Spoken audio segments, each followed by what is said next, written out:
أنا تعبان كتير وما بعرف إذا بعيش. حبيبي، مشان الله لا تحكي هيك. بصحك تحكي هيك، والله بجي بقتلك. بعيد الشر عنك، ريتني أنا موت قبلك يا روح روحي.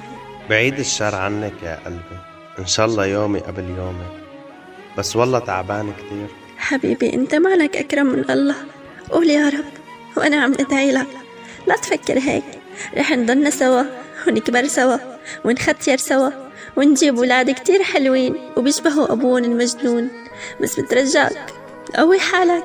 اصحك تفكر تتركني، عمري كله انت. اجا اليوم يلي مات. ايه مات.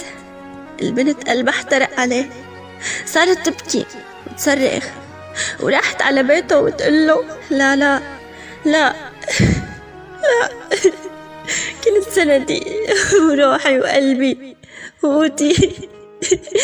ليش هيك؟ ليش ما كان فيك تتحمل؟ ما كان فيك تتحمل كرمالي؟ ما كان فيك تقوي حالك؟ كيف قدرت تدركني؟ كيف يلا قوم، بترجاك لا تتركني، يلا قوم، ترجاك قوم. ومرقت الأيام وضلت هالبنت تتعذب وكل يوم تزور قبره. وبعد مرور سنة راحت على قبره وقالت له يا حبيبي فيق، شو هو يلي مغفيك؟ من أول الليل وأنا بناديك، سهرتني على حافك الغفيان، لكن اتأخفى ولا قدرت وعيك. صرخت كتير وبكيت عفراقك. دخلك حبيبي، يا ريت كان بالأمكان رجعك زيارة وشو بدك بعتيك، تشوفك عفراشك السهيان وعالشرشف المحروق تغطيك، وطقمك معلق مطرحه بردان. ايه بردان ما بيدفى غير تيدفيك.